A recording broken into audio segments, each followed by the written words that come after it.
Hey, what's up, everybody? Before we jump into this episode of the Optimal Performance Podcast, I wanted to remind everybody that we're doing a giveaway for the month of February. We're giving somebody, one of you guys that's listening right now, a Concept 2 rowing machine. The Concept 2 rowing machine is about the most versatile and effective piece of home fitness equipment that you can have.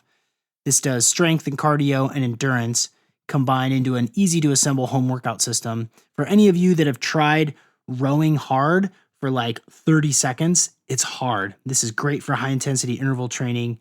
This is the type of equipment that record holding Olympians train with, that CrossFitters and super recreational fitness enthusiasts love.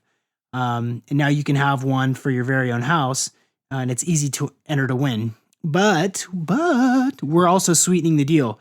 In addition to the Concept 2 rower, we're also going to throw in a Polar H10 heart rate monitor. So training with this piece of equipment, it's super easy to use. It's compatible with all the leading health and fitness tracking apps on mobile devices.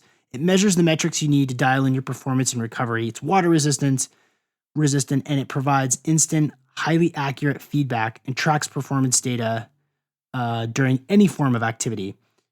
This is the type of heart rate monitor that, again, elite athletes use, and it's one of the best tools you can use to fine-tune your fitness routine and reach your goals as quickly and effectively as possible. So not only the Concept 2 rowing machine, but we just sweeten the pot, and now we're going to throw in a Polar H10 heart rate monitor.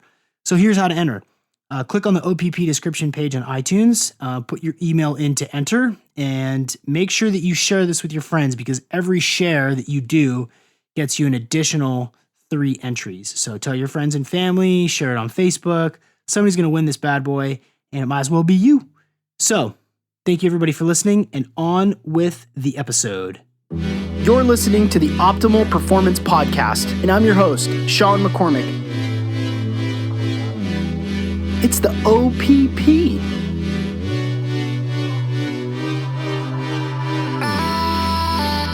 I'm a performance coach, a wellness entrepreneur, a blogger, a speaker, a biohacker, and it's my privilege to bring to you the leading experts in the field of performance. So let's dig right in.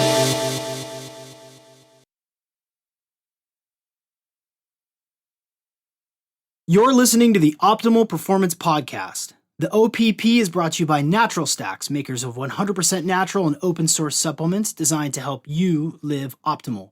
For more information on how to build optimal mental and physical performance in your life, go to naturalstacks.com. As always, please share this. If you get a lot of information out of this, if this helps you in your life, if this helps you live optimal in any way in your life, share it with the people that you love, because hopefully it will help them too. As always, we will be following this up. The posting of this episode is followed with links and show notes and data that you can just dive right into and go down the rabbit hole. And in this case, I'm really excited to talk to our guest today. Frank Llosa is the founder and CEO of Ketoneaid. And Frank actually sent me a bottle, and I got to take my own little trip down the exogenous ketone ester train yesterday, and I'm excited to talk about my experience. But Frank got into Ketoneaid and exogenous, ketone esters. Frank's wife's godfather is Dr. Richard Veach from the NIH, and apparently there's a cool story about how he initially got involved with ketones. But I'll just start by saying, Frank, it's really great to have you. Thanks for joining us on the OPP. Thank you for having me. I'm really excited to hear. This will be a first for me to hear what happened to you yesterday. I don't know, so I'm excited for that as well. Well, the first question that I always love to ask is, what sort of supplements are you ketogenic right now? What did you have for breakfast? What sort of supplements did you take? What are you on? I'll tell you my routine. I've been fairly keto for the last year and a half. I don't measure my macros. I am vegan, so it is possible to be vegan keto. I would say that my macros are probably more like a diabetic diet. However, I don't do 80, 15, 5. My guess would be I'm more like a 50 on the fat, but if I test myself any random time, it'll be 0.5 to 1.5. And that's after a year. I don't find myself having to have 80% fat. My routine in the morning, first thing, I take maybe 7 or 8 supplements. But my top 2, if I go on vacation and I need to make sure I take, is I like the Mucana purins, if I pronounce that right, the Himalaya Mucana purins. And then also a niacin, a slow niacin, 500 milligrams are my must-haves. But then I also take 2 salt tablets. The electrolytes. I was just talking to someone yesterday that is only able to do keto for 5-6 days and then goes off and on for months. And I said, how many salt pills do you take? And he said none. And I said that's why he's feeling drowsy or not feeling good after day 6 or 7. It's electrolytes. So I take a lot of salt pills, potassium pills, and then at night magnesium. I also like to Huperzine A is one of my favorite supplements, but I find that you can only take it sporadically, no more than twice a week for maximum effectiveness. It's also fun to take it before you go to sleep. And if you want to see a really great blog post, Tim Ferriss has one on lucid dreaming, where he recommends taking Huperzine A, and it helps you wake up in your dreams and control your dreams and do some crazy stuff in your dreams. Yeah, really cool. So that's Huperzine. Let's see what else. And then I have some vegan DHA. And I just recently cut out caffeine. I was doing the buttered coffee in the morning, but now I do a decaf buttered coffee. But instead of butter, we use a vegan no sugar creamer, almond creamer with erythritol and then MCT oil. I do find that when you get the C8 oil, you have to get a good quality brand, because the lower quality, lower price brands, significant difference in how much C8 MCT oil you can take. So I take 1 tablespoon. So that's my morning routine. That takes me up to 12 or 1. And then I try to get in a all greens, high, kale, spinach, bok choy smoothie. I try to do that every day, but it ends up being 3 or 4 times a day. Sometimes I'll just skip lunch and then, call it intermittent fasting and go straight to dinner. And then nighttime, I do a biotin, 10 grams, or 10 milligrams. I think it's milligrams or grams. It's milligrams, because I'm losing hair, and I seem to think that works. Magnesium citrate, about 250 to 300 milligrams. If you take just a little bit too much magnesium, you will get the runs. So watch out for that. And that's my supplement routine. Why on earth, Frank? What are you trying to prove dropping caffeine, man? What's going on there? I don't know. Are you crazy? One doctor, I don't know. So a few things. You take caffeine and it takes you to this new baseline that then doesn't really increase anymore. You have this a new baseline. So why not try to see if I can get that baseline to be without caffeine? And one doctor kind of turned me off on it, saying that it ends in INE, like morphine, and like listed all these drugs that are addictive. And I think I wanted to do 40 days because that's what they do in the Bible. So I've done the 40 days. And I think what I'm going to do is I'm going to bring it back once a week. So that one day a week that I really need that pop, because you just don't get as much of a pop out of it after you've taken it for a few months. At least for me. It's true. No, so, it's totally true. And the baseline thing is very real. And there's a new baseline for the first couple of days that you quit the caffeine. Yeah. It's like, oh my gosh, I'm such a slug without it. That's it was 2 to 3 weeks. 2 to 3 weeks for me to get some energy back. And it was like, what is going on here? It took a good 2 or 3 weeks. So I cleansed it out, and no disrespect for those that still do it. Now I just have to make 2 cups of coffee, one for my wife with caffeine and one without, which makes it twice as hard. But I'm also playing with T-Creen, Sean Wells's T-Creen. I've played around with that a little bit. It's supposed to be complementary to caffeine, but without the baseline. The new baseline where you don't feel it anymore with caffeine. T-Creen supposedly is similar, but you do feel it every time. So, well, thanks. It's always fascinating because I talk to so many different people from all different walks of life, and and our audience is super informed, and they're all tinkerers, and they're all experimenting with just this, lists and lists of different, biological biohacks. And so it's always sort of a good, just to get an idea of, well, what's Frank get into? What's his routine look like? Yeah. Huperzine. Well, tell us, if you haven't played with Huperzine, 200 milligrams for maybe a 180 pound person. You can ease up to 400, but it can make some people have an upset stomach with too much. And if you're not sure whether a brain supplement works, take that before going to sleep and wake up in the morning and tell me that your brain didn't just have a crazy roller coaster, that it did something to your brain.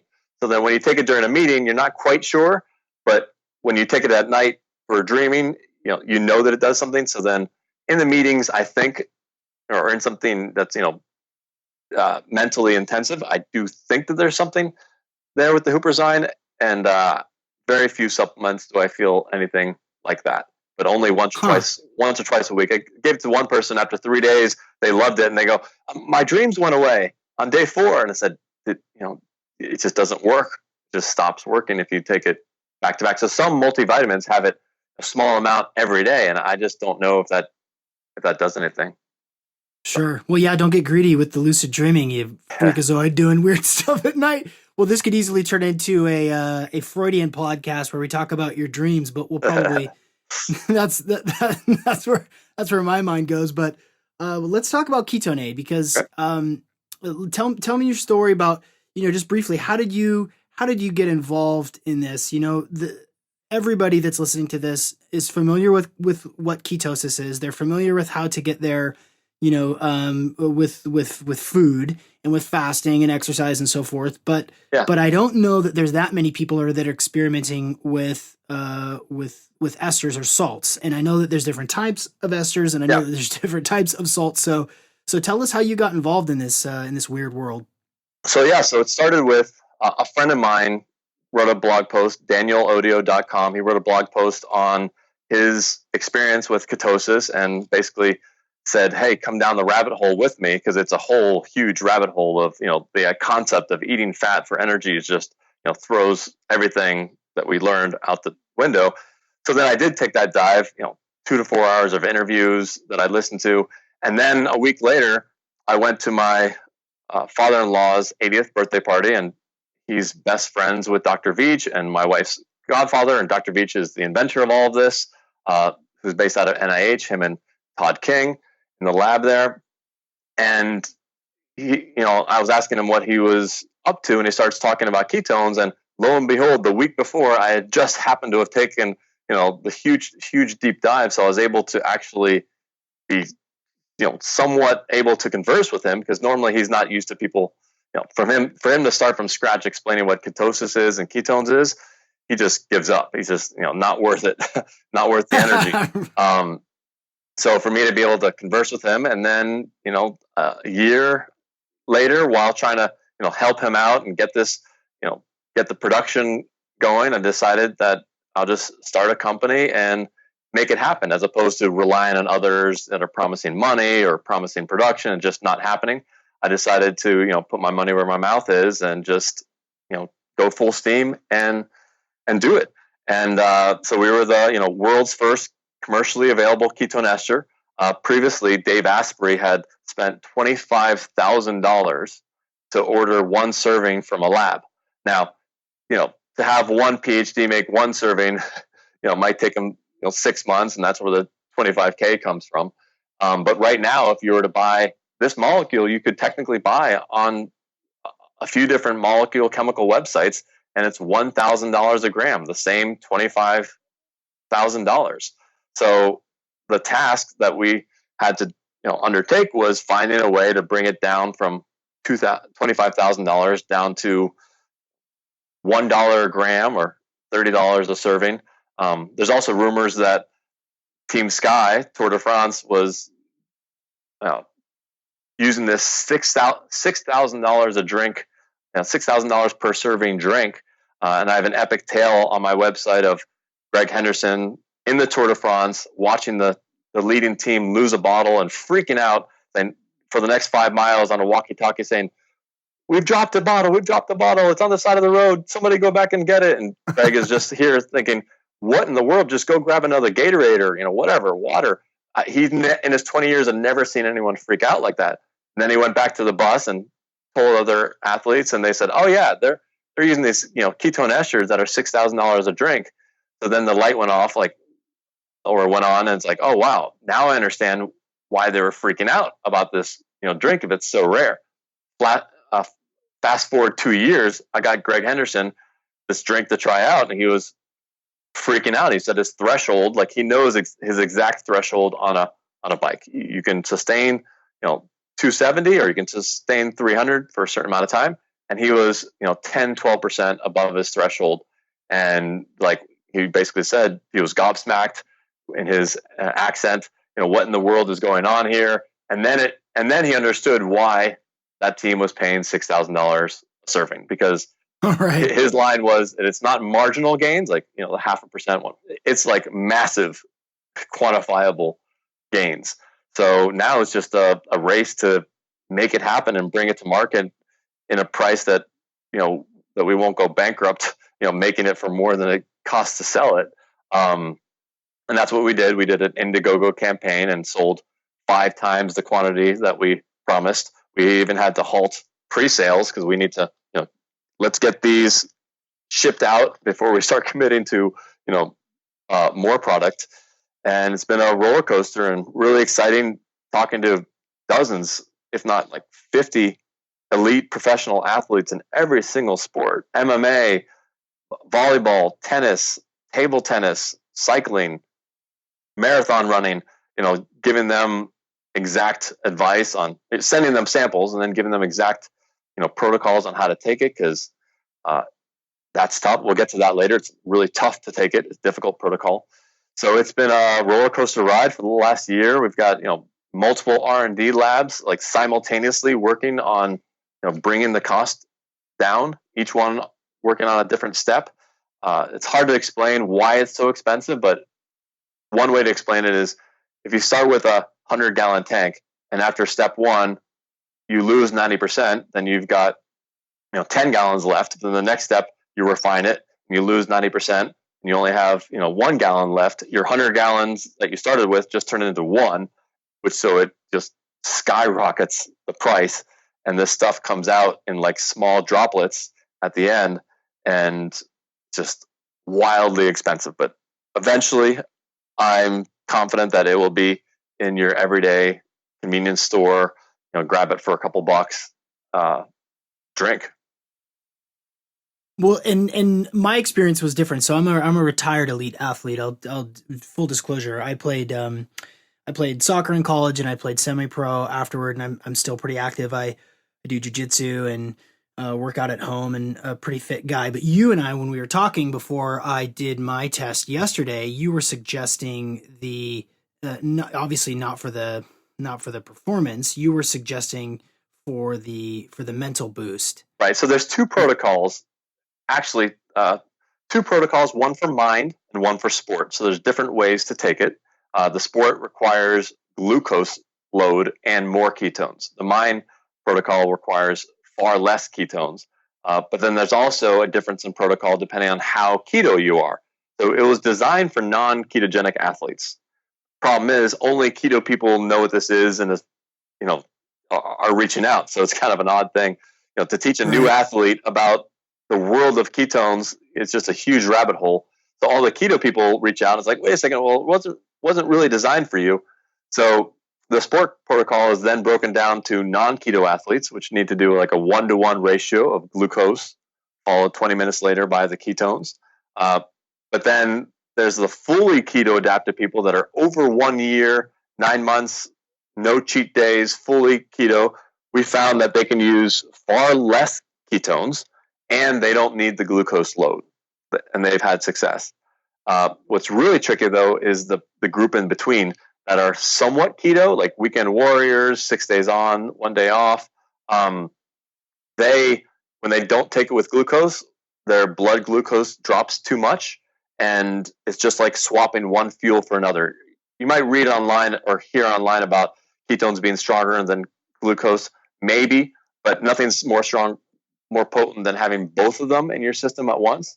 but the ketones will drop your blood sugar. So if you're in this middle area of being partially keto and you take a bunch of ketones and your blood sugar drops too much, you're not going to be able to lift those weights. You're not going to be able to, run effectively. So the people in the middle still need to have like 50% some glucose added to their routine for it all to work. So I gave you the mental protocol because it's just easier. It's just, here, take this amount. It's half as much on an empty stomach, no glucose, and call me in the morning. So that's why we focus on that. Yeah, and that's exactly what I did. So my tendency is to be I'm definitely that mid-range guy, ketone in ketosis sometimes. And so I followed the protocol. My eating window is between 2:00 and 9:00 at night every day. I eat, well, without getting into the details of what I ate, I followed the protocol, and I didn't do any fatty coffee like I normally do. I just had black coffee, and then I waited until about 10:00. And so, since I don't eat till 2, that's not a stretch for me. And I tested my ketones with a blood tester. Got the Care Touch ketone tester. It's a blood tester, and I was at 0.4. So that's where I started. And then I took, I just sucked it down. I got the 1.7 milliliter tester. Is that the one that you sent? Well, what did I write on the top of the bottle? Total number of grams? Was it like 30? 30. Yeah, 30. So yeah. You got the technical 1 serving, which is 30 grams. Note that some people will find effect in this as low as 10 or 15. So I wanted you to try 30. The maximum for your weight would have been around 40. So we gave you, right at 30, hoping that you'd get into the 3 to 5 millimolar range. Yeah. So I took it. I was at 0.4, and then I took it, and then I tested about 20 minutes after, and I was at 2.9. Okay. And then I tested 20 minutes after that, so the 40-minute mark, and I was still at 2.9. Okay. And then I was just curious, and so I did some like burpees, and I was having a typical standard work day, and so I was a work day for a podcaster / wellness center owner is atypical every day. So, I had a number of tasks, some tax documents, some filing, some emails. I had a couple of important conversations so my cognitive load was relatively high, and I wanted to see like how quickly my brain was working. And then I tested again just for giggles. I tested about the hour mark, and it crept up to 3.2. Okay. And then I didn't test again. I think I got distracted and kept working. And then I didn't. That was my last test. And then I tested, I think, in the evening time, and I had dropped back down, and I was actually still in, quote, dietary ketosis. I was at 0.5. But the result that I got, the experience that I got was a speed. It was a mental speed. And, as a tinkerer and, taking dopamine brain food from time to time, I actually didn't take any of my typical natural stacks nootropics because I wanted it to be as clear and clean as possible. And what I found was the speed at which I was thinking was noticeably faster, and also my ability to verbalize was noticeably faster. In the conversations, in the meetings that I was having, I was just on point. I could find, my vocabulary increased noticeably. My ability to connect my brain with my mouth was noticeable. And then I also had I have felt a little bit of a pep, in my a little pep in my step. Yep. Felt motivated to do burpees, I don't typically just feel motivated to just start doing burpees, but I did feel an energetic boost, but it wasn't like a jittery, nervy, like modafinil, like sort of like, sometimes some people call that like, caffeine, it's without the jitters, but the focus. And you're talking Exactly. about word retrieval. Another person said that they pulled out a word that they hadn't used since like SATs in high school, and they just like use it seamlessly in the sentence. Or like, where the heck did that come from? So yeah, these are Right. all exactly what we've heard. Motivated to get off the couch and do something, laser focused in the zone. Yeah, perfect. Yeah. So I was happy with it, man. I test lots of different stuff, and so I just try to take everything with a grain of salt. Wink, wink, pun intended. But I had moderate expectations and was so excited to see that jump. And I know that sort of the ideal range, and we'll talk a little bit about ideal ranges. You don't need to be at 10, you don't need to be at 9, but I was excited to see, because this was the day after the Super Bowl, and I didn't have any alcohol, but I had 3 cookies on Sunday. They were awesome. They were so worth it. But I had cookies the day before, and so to go into that process and to see that number jump from 0.4 to 2.9 and then to climb slowly was super awesome. It was, and to feel the effect was really cool. Yeah, you got right into the zone, and your results are subjective. But Bob Troia, biohacker, did a nice blog post where he did Lumosity brain games for 1 week in order to create a baseline, and then he took the ester, and his worst increase was a 10% improvement.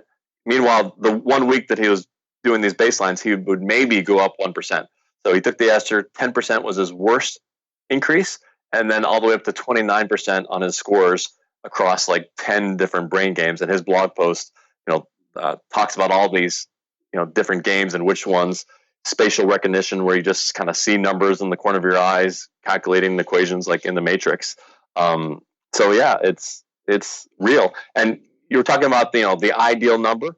3.2 is right in the beginning of that ideal number.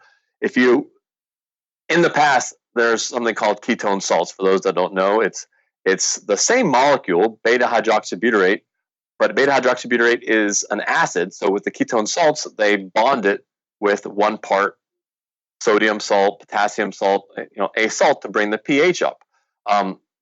But people haven't been able to really get their ketone levels too high because the salt load is so massive that for you to get to 3.2, you'd have to eat 4, 5, 6 packets of ketone salts, multiple grams of salt. And I know it's good to have salt when you're keto, but not like multiple grams, 6 grams of, or half of a restaurant shaker of salt. It's just never been able to be done before. So now with the ketone ester, instead of bonding it to a salt, it bonds it to something called 1,3-butanediol. So there's no salt in it. So now it's a choose your own adventure. You can pick whatever number you want to go to, and it's kind of sexy. People love seeing the number 6.0, 7.0, but there really is a diminishing return. There's too much energy. Just like glucose, you don't want to be taking, if your body is supposed to take 1 packet for a race, you don't want to be just ramming 5 packets. There is a diminishing return. Your body won't like it. Too much energy.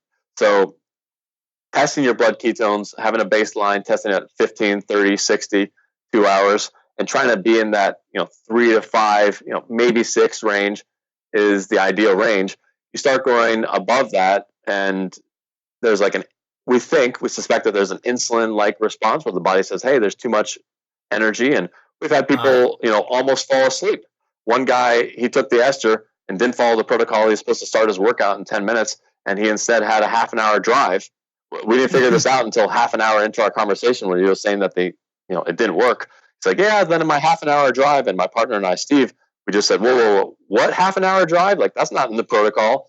And, he just had too much energy in his system, and the system said, tried to, shut it down and made him sleepy. So you really want to get, proper amount. And the ketone esters, when we make more of it, we recommend people pour out exactly the minimum amount that they need. So start off with 10 or 15 grams based on your sensitivity, and slowly ease up, and then, find the optimal amount.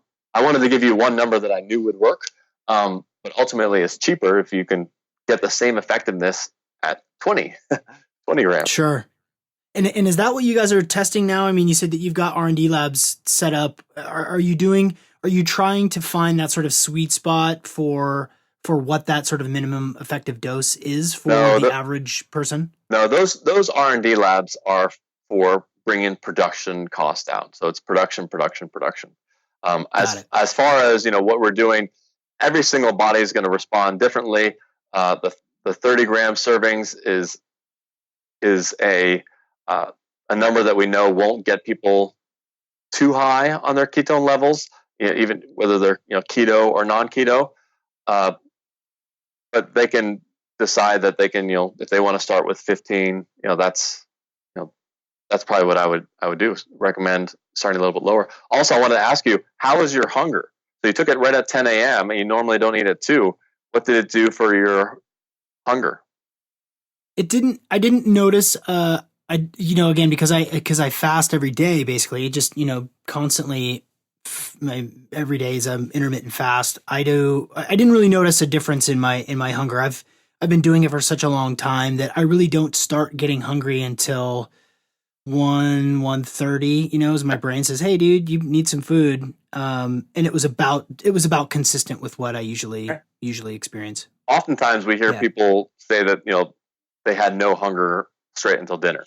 So that's what I would expect from you. Another downside for taking too much is that it can lower your blood sugar too much and actually trigger hunger sensations.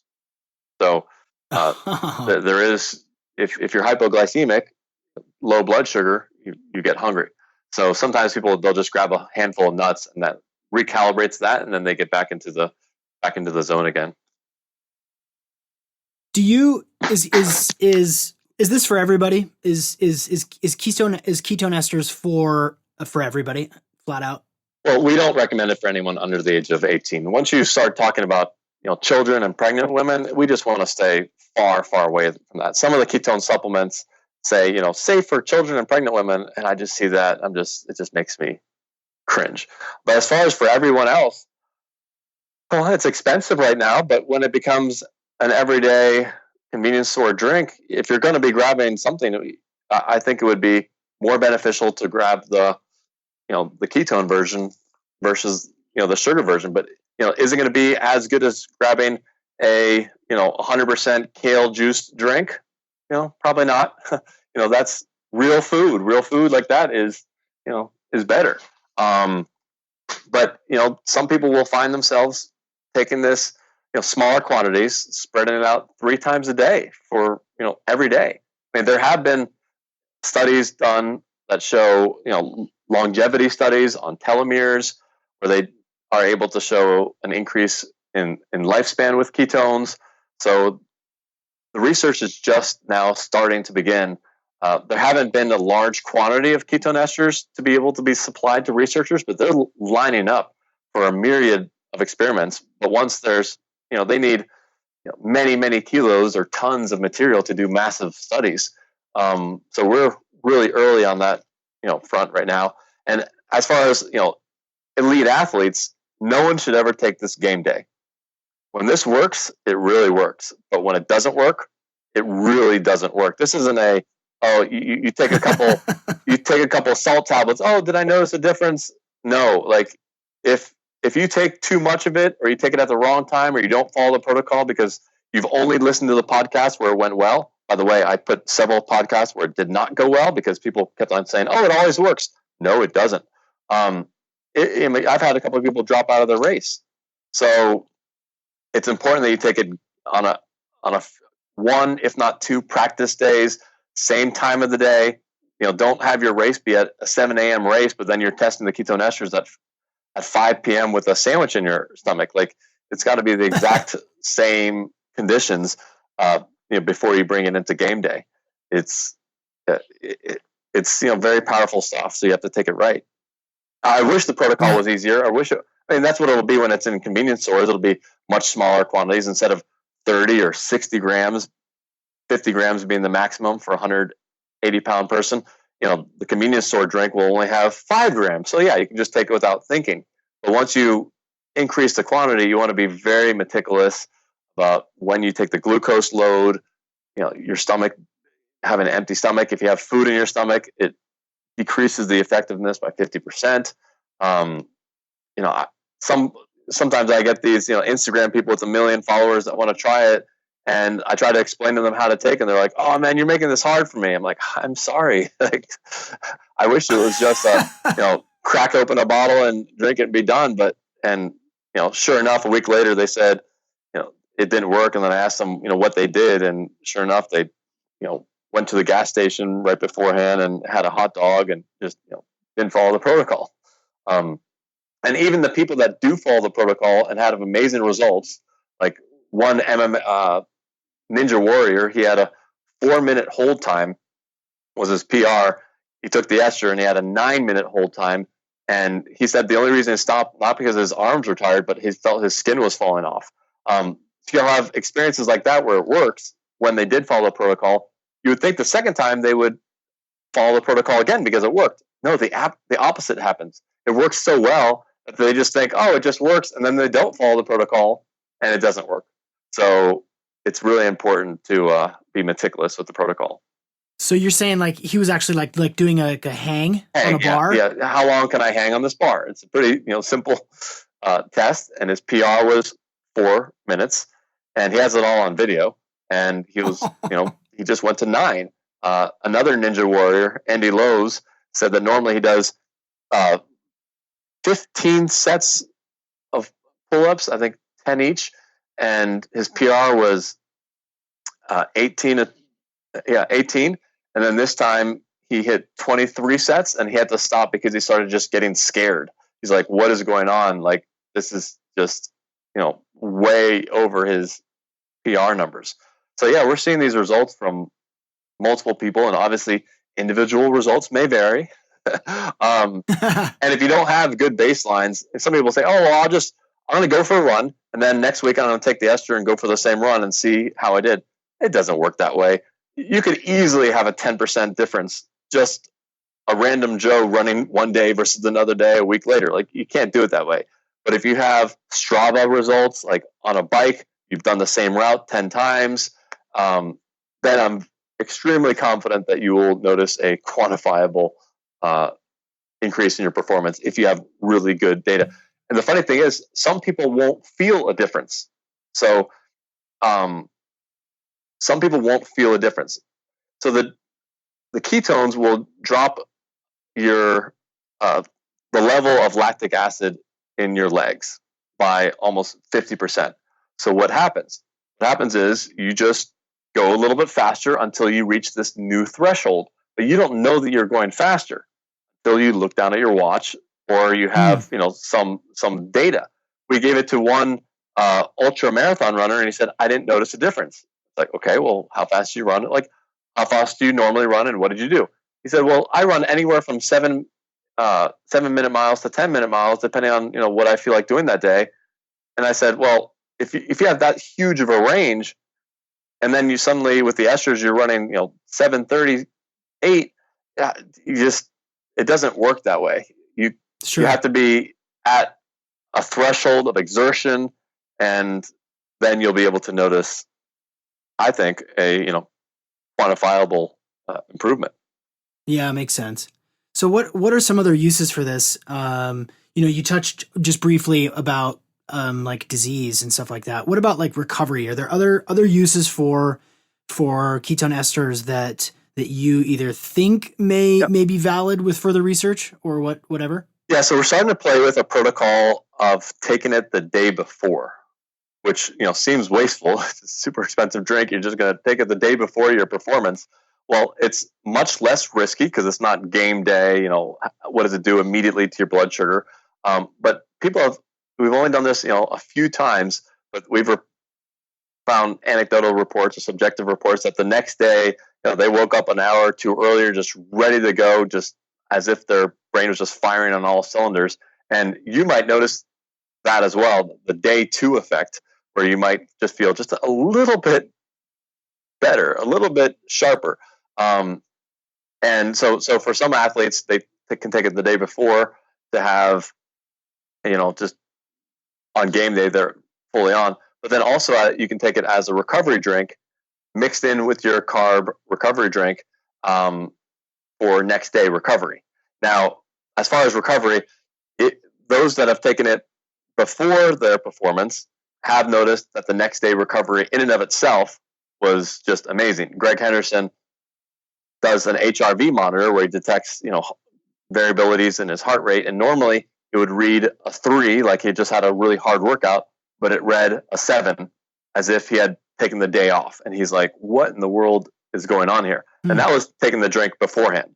But some athletes might start finding that they can, if they don't want to take the drink before the exercise, because it's, before the performance, it's too risky. Yes, they can take it after the exercise over a 3-hour period, take it slowly, and have some recovery benefits so that the next day they can train harder again. Do you mean slowly, like just like little sips kind of here and there, or? Well, we haven't figured out exactly the best way to administer that. I believe there's one paper out that said that it was over a 5-hour period. So we haven't done much with that. So not sure quite yet. Not sure if you want to just raise your ketones up to 3.0 and have a bump there, or slowly sip on it for the next couple of hours and get ketones in your system throughout the post exercise. So it's very early in those stages of trying to flush that out.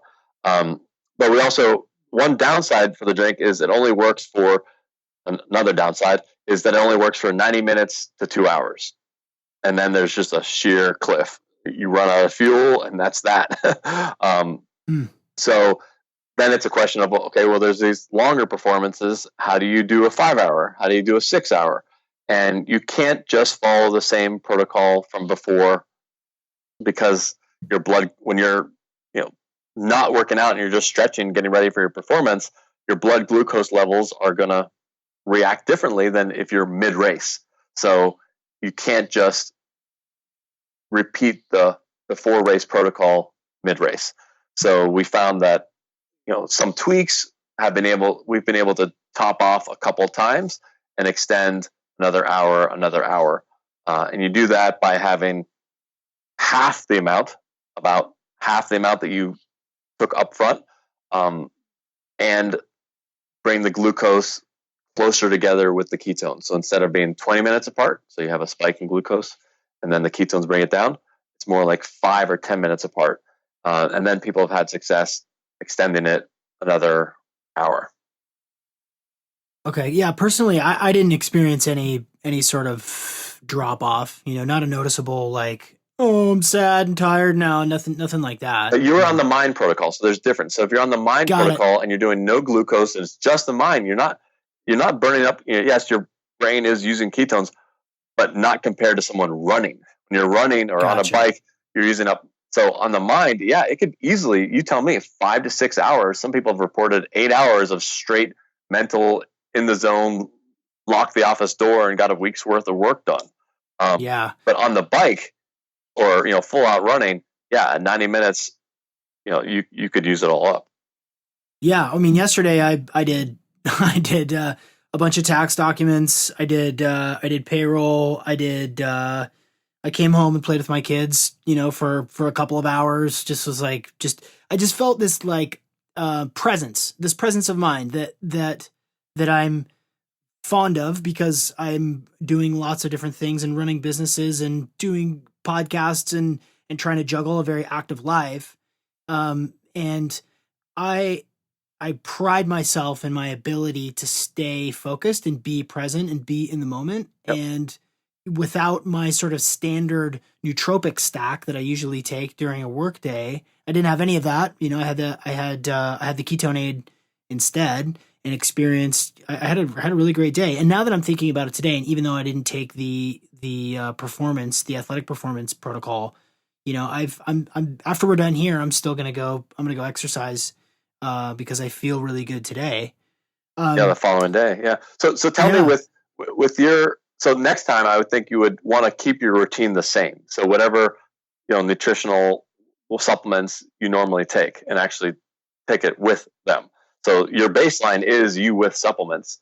So what you've done Right. here is you actually went down and then you took the ester and you went above your baseline, right? So I would actually recommend keeping whatever you normally do consistently. And by the way, niacin is a little secret that helps with ketones. It'll make your numbers a little bit lower, but it actually helps transport ketones into your system a little bit faster. Yeah, the vasodilation from the niacin. Yep. So, but your numbers might be 10-20% lower, but who cares about that? It's actually getting to where it needs to go. So I would test it with your normal supplements. Well, send me some more, Frank. I'll take it. So it's not available for purchase, is it? So we had the Indiegogo campaign pre-orders, and we've halted right now the pre-orders. But if you sign up on Ketoneaid.com on the front page, we will be updating people. Sometimes those notices go to people's spam, so you can also follow us on Twitter and Facebook. So once we have a steady flow of production, then we will, turn on the pre-orders and, straight ordering of the product. Yeah. But one thing I'd like to explain, you're talking about, making your brain feel sharper. I like to explain the ketone ester not as an overclocking mechanism. You're not overclocking your brain. Instead, most people, non-keto people, the world of, the glucose brain, most people have some level of glucose impairment to the brain, whether it's 10% or 20%. They're just walking around every day at 80 to 90% fueled. Their brain is only 80 to 90% fueled. You bring in the ketone ester and it just brings you to 100%. It doesn't take you to 110, 120. So the more glucose impaired your brain is, the more you're going to notice the ketone ester. So I've had some people, some doctors that are just like super crazy healthy, not keto, just super crazy healthy. And one guy's like a meditation guru. He took it. He's like, I didn't notice anything different, because I think he's already optimized. I think he's at his 98, 99% Zen Buddha, meditating for 3 hours a day. So when you get this, flow state some people call it a flow state in a bottle, and you're like, I already live here. There is no there is no flowing or you don't more flow. So but I like to. It's important that it's not seen as an overclocking, because overclocking isn't sustainable. Instead, it's just bringing you to the baseline where you should be. One MMA fighter said the other day, it just made me feel like I was 10 years ago. And that's where, I should be. So by fueling your body with, all of the right ingredients, it can help your brain be optimized. And some people that are super deep in ketosis, they try to do a 1 or 2 day fast, and then they take the ketone ester and they're like, I don't notice anything. It's like, yeah, because your baseline was 3 or 4 millimolars. Like, what more do you want? You are in the zone.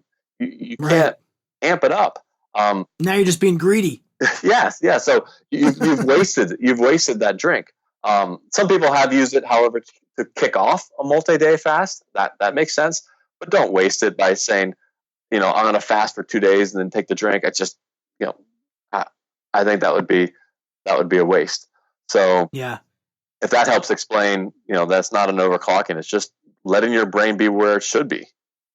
Right. And for some people, you can take the drink one time, like the glucose-based world. Take the drink one time, never take the drink ever again, and go do keto. Go live keto. Get a glimpse of this thing that you couldn't get past the 1 week keto flu, 2 week, and you gave up. Fine, take the drink. Feel what it's like to be in 3 to 5 millimolars, and then be like, oh, that's my motivation. Don't buy the drink again, and just be keto and live in that state. Well, that's a good concept, right? For those, the keto flu, for those of us that are interested, or for the people that are still running on sugar but are interested in getting into a ketogenic diet that's fat adapted, this could be an excellent way to jumpstart that transition from sugar brain to fat brain. Mark Sisson, he's writing and talking a lot about this sort of metabolic reset, and this could be a safe and easy and convenient, albeit not incredibly affordable yet, but a way to get into it now, because it sucks. That sugar hangover, much like the caffeine, no more caffeine, the no more sugar thing, is real. And I think it's a major roadblock for people that know that they would operate better if they were fat adapted. They're just spooked by that sugar drop off. This could be an excellent tool for them. Well, let's talk real quickly about the price. You said it's expensive. The interesting thing is it's actually less expensive on a per gram or per millimolar in your blood basis versus the ketone salts. So the ketone salts, the non-racemic form. The ketone salts, there's two different versions of the ketone salts that have been around for 2 or 3 years. And one is a racemic version. It's much less expensive to make. It's like half of the supplements you've seen that say L-tryptophan or L-lysine. That L or D means it's either the left-handed version of the molecule or the right-handed version, and the body can only use one of them. Sometimes it's L, sometimes it's D. One is not better than the other, but certain molecules, their bioactive portion is either D or L. With the ketones, it's the D form. But almost all products, unless it's specifically mentioned, but the one that is not, they're almost all racemic. And on the back of the bottle, if it just says beta hydroxybutyrate, it is always racemic with the exception of one version. I'll get to that in a second. So with these racemic salts, the L version is what the body can't use. Now there's some debate whether it has other properties like keep your hunger abated. And some people have said that there's papers that say that the L converts to D, but I know one group that took 30 grams of L, tested their blood, and not one drop of D was ever converted in the next 2 or 3 hours. But there is a paper that shows that suckling mice, not adult mice, suckling mice somehow convert L to D.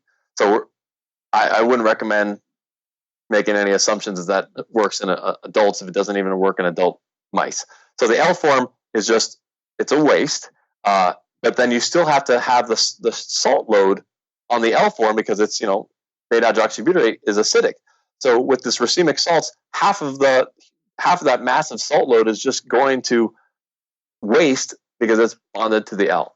There's one version. It's a company called Prove It. I have no vested interest in them.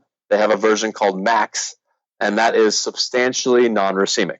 So what they did was they only have the D form. Sometimes in science, it's called the R form, just makes things really confusing.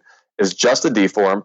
So it has half the amount of the salt load, but then, so you can either take twice the quantity of the product for the per salt load, or you can cut the salt load in half and take the same amount of beta hydroxybutyrate. But it costs more money. But on a gram per gram basis, the non-racemic salts are about $1 per gram. And the ketone ester is one that we're selling is $1 per gram. So it's actually the same price as these salts. The only difference is it's not my fault that 8 grams, 8 or 8.5 grams is what's approximately in the max. They don't label it, but you can do the math and figure it out. It's 8.5 grams. It's not my fault that 8.5 grams doesn't do anything for many people. They don't notice anything.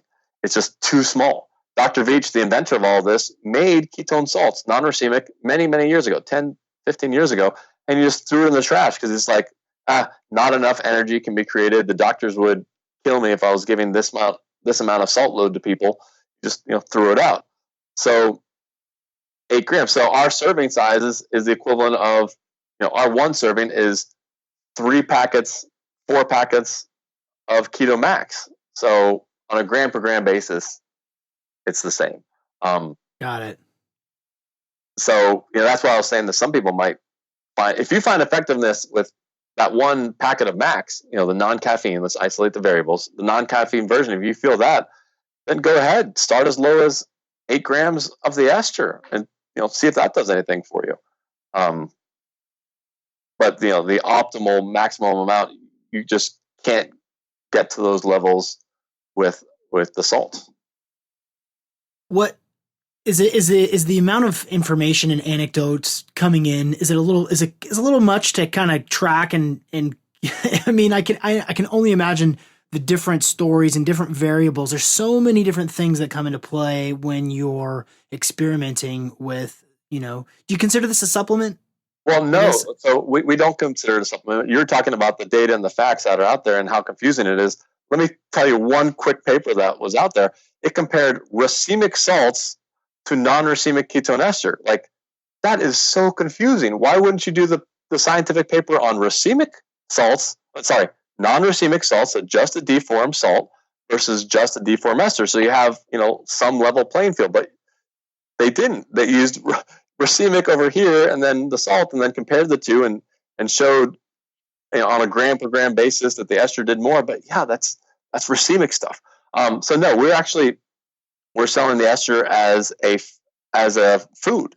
It's a GRAS generally recognized as safe food, not as a supplement.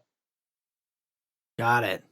Does the anecdotal evidence, and your guys' website does a really thorough job of showing stories of, there's motocross and MMA and power lifters and former NFL, and then you actually go, which I thought was super refreshing, was that you talk about negative reviews. Like, you have a video down there that addresses, like, here's where people had a negative experience and address that head on. Yeah. Is it do you guys have teams of people receiving all of these sort of reviews and experiences and trying to suss out the different variables of why they're ineffective for people or how effective they are for people?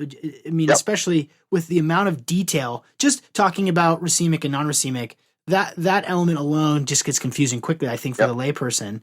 Like, how do you rectify all of that as you continue to develop the product? Well, right now we've given out maybe 50 samples, so it can be done in an Excel spreadsheet, and that's where we write out an Excel spreadsheet. How did it work for them? How much did they take? How much do they weigh? Are they keto, non-keto?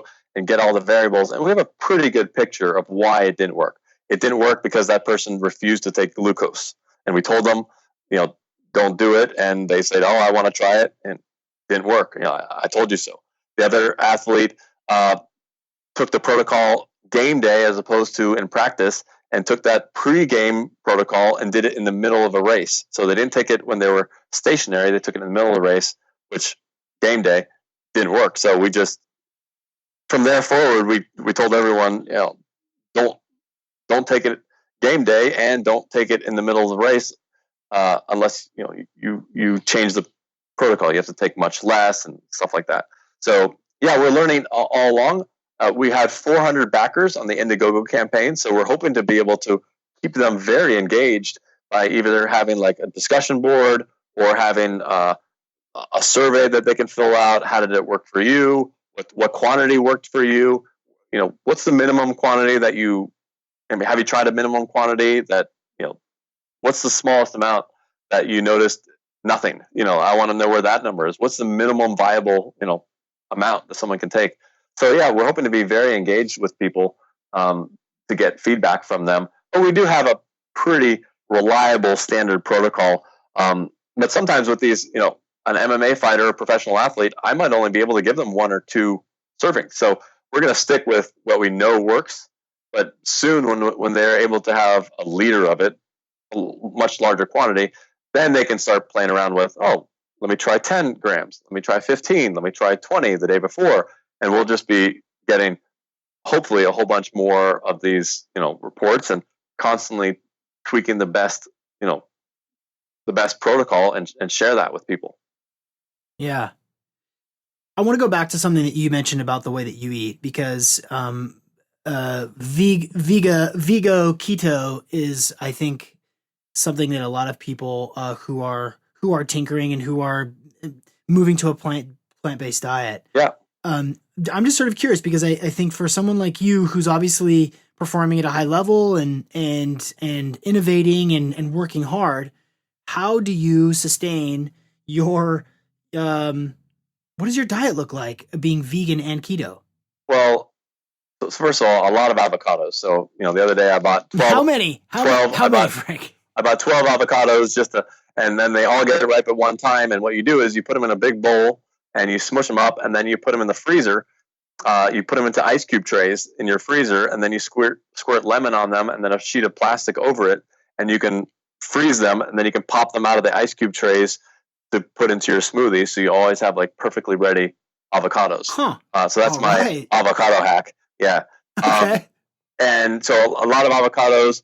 And then I like the liquid coconut. So not the MCT necessarily for my, that's fine for the morning, but for my everyday oil consumption, I don't like the hard coconut oil because you can't put them in cold smoothies because then you'll get chunks.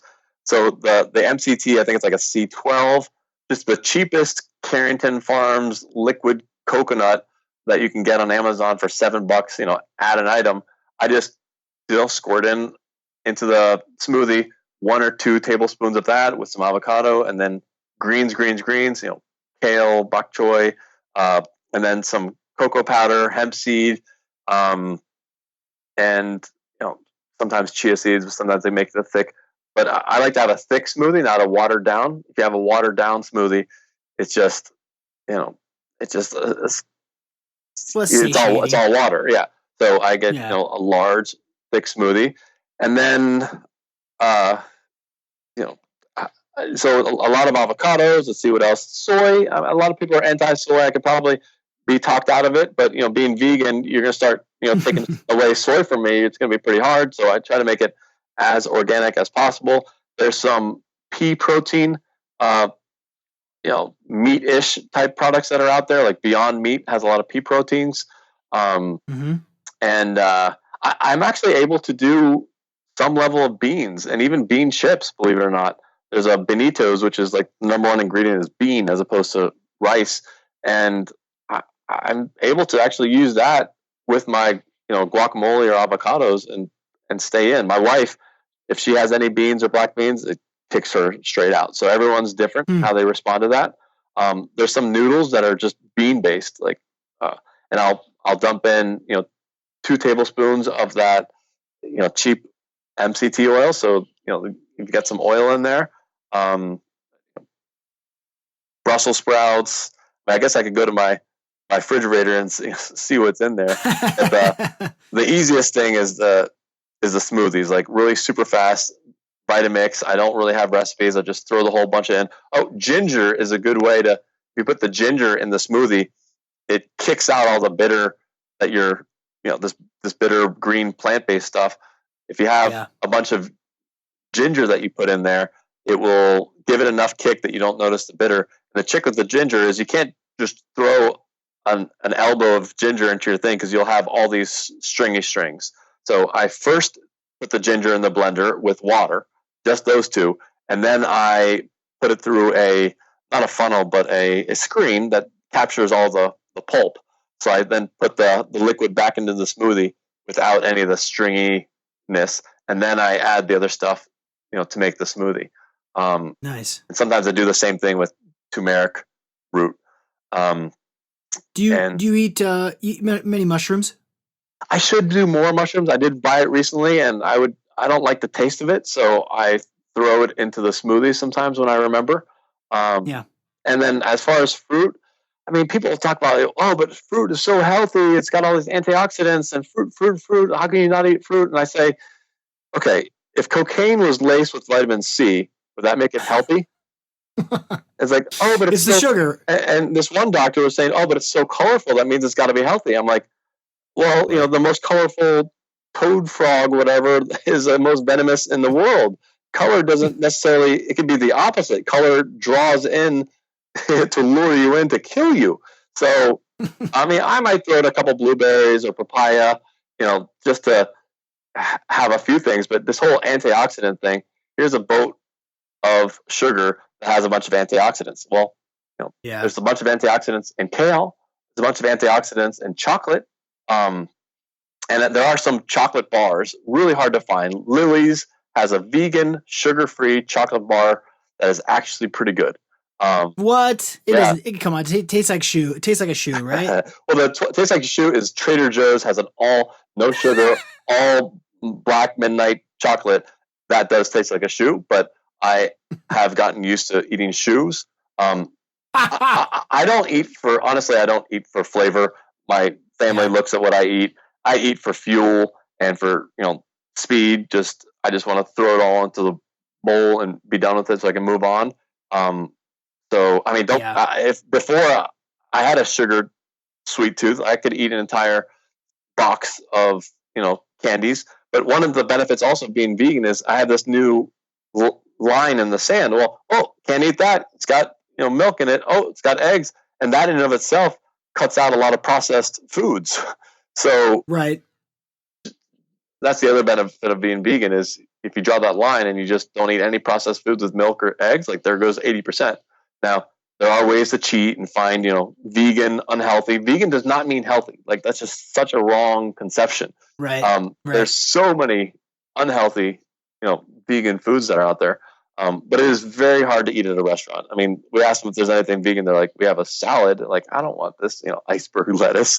So if I go to a business meeting, I drink a thick smoothie on the way there, and I'll ask for a couple sides of avocado. Like literally, that's my business, meeting. And then meanwhile, they're eating this breaded turkey sandwich and then talking about, how they have this food coma afterward. It's like, well, look at what you're eating. Yeah, I had fettuccine Alfredo. Did I also mention that I have arthritis? It's like, oh, okay. Yeah, exactly. I've got elbow pains. I just stubbed my pinky a month ago and it's still hurting. So I'm not, I got problems too. Yeah. No judgment. Everybody, we all got choices to make. Well, how often do you take the Ketoneaid? Oh, it's funny you asked that. I've actually only taken it like twice in the last couple of years. Interesting. Why waste it on me? I can either I get a supply of like 5 drinks, like literally just it took me weeks and weeks, and the lab sends me 5 drinks, and I can either drink one myself or give it to one MMA fighter, one professional football player, and one hockey player. Like I don't want to waste it on me. So I took it a couple times. I took it once before a race, and I had 15 seconds better performance, but I hadn't run in 20 years. And the last time I ran was, on a dirt, my baseline was on a dirt track a week beforehand. Like that's not quantifiable. Sure. I was very tired at the end still. Yeah. So I've only taken it, 2 or 3 times. And once I took it for a podcast, and my ketones were really high already because it had the podcast was on video. So it was supposed to be at 10 a.m. ended up being 1 or 2 p.m. And my baseline was like 2.0. And I took the ester and it went, to 7, 8. I didn't really notice a difference. It was kind of like, here I am, marketing and explaining the benefits of this drink. And I didn't notice that much of a difference. Why? Because my brain was already fueled for the last, 5 hours at 2.0 naturally. So yeah, I had a little bit of a boost in, mood, but, I could have grabbed a 5 HTP for much less. Sure. Because each one of those drinks, before we mass produced it, each one of the drinks cost me, $200, $300, $400 per serving. So yeah, I don't want to waste it on me. Well, it goes back to the you can't be more flow than flow. Yeah, if flow or yeah. I'm more flow than flow. Well, Frank, what are some resources, and before we take this puppy home, what are some resources that if people are interested in this, which I know that they will be, what are some places, not just for the product itself, but what are some resources that you really like that people can learn about ketone esters for performance and for mental clarity as you go through the notepad? Well, Don D'Agostino, if you look on YouTube, you will find maybe 50 different podcasts that he's done. High Intensity Health was a recent podcast that had some new information because I've listened to a lot of them, and a lot of them are repeat. That one had a lot of new stuff. So Dominic, he's Dr. Dominic D'Agostino. He has a different ketone ester, which we didn't really touch upon. The word ketone ester just means a combination, simplistically, a combination of 2 molecules. It's an ester, it's a bond. And he talks about ketone esters, but his ketone ester is a completely different molecule. It's instead of beta hydroxybutyrate and 1,3-butanediol, it is acetoacetate and racemic 1,3-butanediol. And, he has found great success in the different tests that he's done. So you can, listen to him. He'll talk in general about the ketogenic diet, about ketones. His ketone ester, which is different. His is more for deep sea divers. He found that he or Tim Ferriss could double their breath hold when they take that ester. But for some reason, when we've had people try our ester and do a breath hold, the breath hold actually drops by 40%. It does the opposite. So we're talking not like one is slightly better than the other. No, just completely different fuel. And some are going to be better for certain things, and some might be better for other things. And it'll take years to figure out which is better. But you can definitely listen to his podcast to understand at a high level what all these different things are doing. And we have some papers coming out with elite athletes that have tried the ketone ester. Initially, it was designed for distance performance only, but we've been finding a lot of success with weightlifters and not so much sprinters, but people that need immediate recovery, like a ninja warrior. That's like the perfect sport. They do a 20 seconds of intensity, then they need to recover for that next, salmon ladder, whatever they call it. So yeah, there's a lot of data out there. We posted maybe 20 different interviews. We've got some short, condensed 1 minute, but some people like to take the deep dive and watch the 30, 40 minutes of that person's experience. Cool. It's fascinating stuff, man. And I, as you alluded to earlier, it's just getting going. There's the research, even though, Dr. Veach's work has been around for a long time, just the concept of the brain operating, in ketosis, the body operating, ketogenically is just, we're just getting going. And it's cool to be able to touch base with you now, because in a year or two, when everybody's doing this, it's going to be, we can look back and reference this one. Frank, this is as large. Yeah. If I could explain, this is as large as if the world lived in a, and they only had two food groups. They had fat and carbs. And then some doctor just one day invented, hey guys, have you ever heard of this thing called protein? Imagine what would happen if we took protein. It's basically just like that. So that's the possibilities. This is a fourth food group, and it will be there'll be new macros. Instead of having 80, 15, 5, we're going to have to establish some new macros, whether it's 50 fat, 20 ketones, whatever. It's very, very early, and this is just ripe to explode.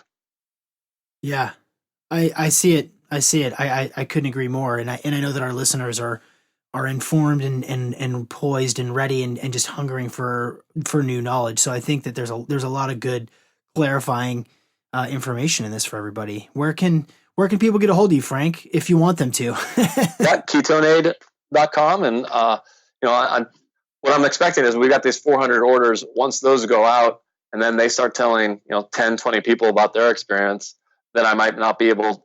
It might change to an email address like info@Ketoneaid, but right now, sure, people still email me directly, frank@Ketoneaid.com, and I have enough bandwidth to help everyone so far.